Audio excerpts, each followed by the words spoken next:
عليكم ورحمة الله وبركاته. بسم الله والصلاة والسلام على رسول الله وعلى آله وصحبه ومن والاه.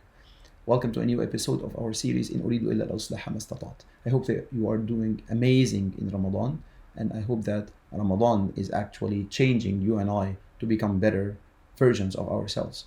Today we are continuing our path with reform, and in particular the family reform. And I would like to start by asking you and myself a question. If I'm to ask you about one legacy that you would leave behind, what would that be? Would it be your wealth? Would it be your career? Would it be your business? Or would it be a righteous child who continues your path in life, and in particular continues doing good deeds that you did do throughout your life?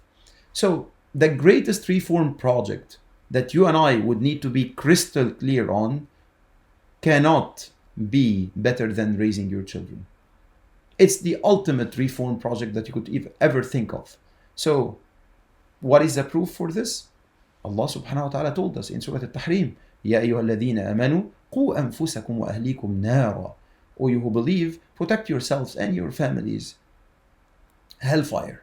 So here Allah subhanahu wa ta'ala, when talking about parenting, and obviously your families here are your spouses and children, like Allah didn't talk about parenting as a social kind of role, or it's a nice to have role. No, it's an obligation from Allah subhanahu wa ta'ala. Your role in this life is to raise your children. If Allah subhanahu wa ta'ala did grant you children, and this is in itself a gift from Allah subhanahu wa ta'ala, so be mindful of this gift and actually do what it takes to thank Allah subhanahu wa ta'ala for his gift, which is to raise them in a righteous manner. So if we don't actively teach our children righteousness, someone else will teach them corruption. And this is actually like, it's almost an equation. If you don't do this, someone else will do it. And the second important advice here from the Quran is, look at Luqman, the wise man, when he was teaching his child. يا بني أقم الصلاة وأمر بالمعروف وانهى عن المنكر واصبر على ما أصابك إن ذلك من عزم الأمور. O my son, establish prayer, enjoin what is right, forbid what is wrong, and be patient over what befalls you. So here, Luqman didn't just teach his son to pray, he did teach him leadership, patience, and social responsibility. So here we are finding a clear proof that Allah subhanahu wa ta'ala is commemorating. And obviously when Allah subhanahu wa ta'ala commemorates a story like this, understand that there are signs and there are lessons for you and I to learn, and for everyone who is coming to read this Quran all the way till the day of judgment. And that's why it's so important when you find a story like this in Quran, or a scene like this between two individuals, or like whichever the number of individuals are, then you carefully listen to try to understand, to try to withdraw the wisdom and kind of find what Allah subhanahu wa ta'ala wanted to say and wanted to communicate to you and I out of this story.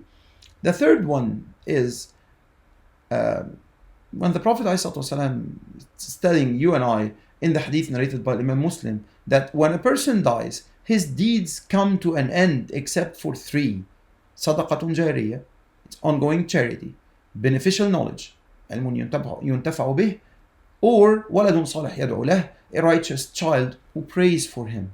So a righteous child continues your path in this life, continues to be making dua for you. So your children are your legacy. Effectively, raising them is your number one investment in this life.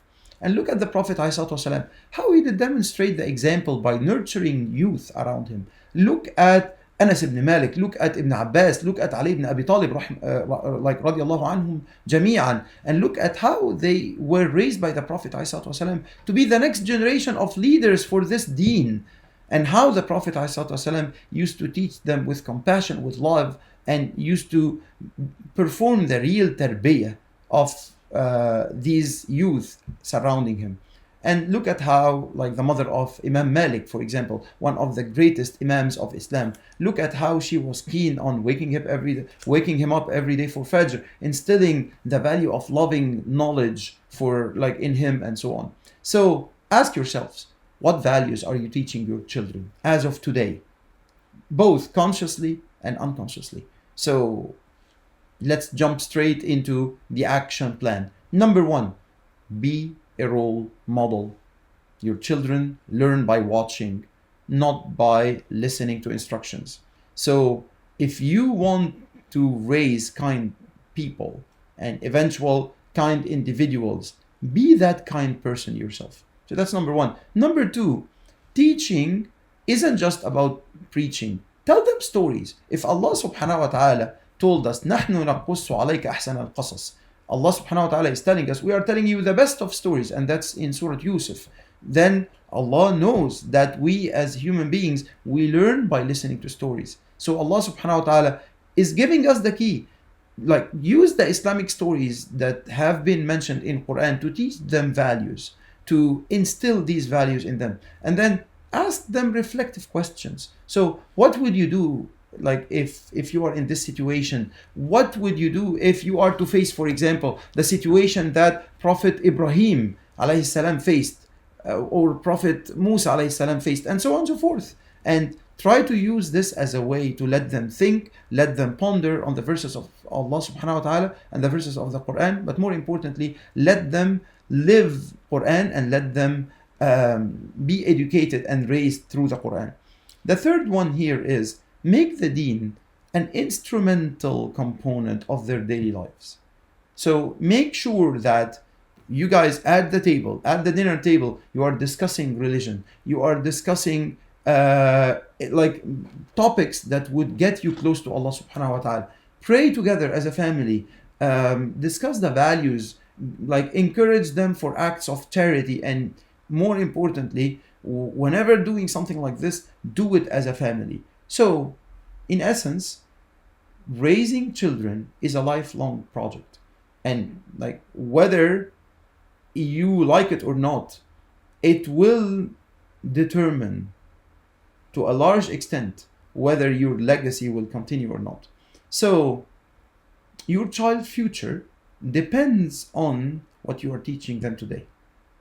Make this Ramadan a vehicle for you to transform how you are engaging with your children, how you are treating your children, and more importantly, for you to be that role model that you would love your children to eventually become. We ask Allah subhanahu wa ta'ala to be true role models for our communities, but more importantly for our children. أقول قولي هذا وأستغفر الله لي ولكم, and have an amazing Ramadan. والسلام عليكم ورحمة الله وبركاته.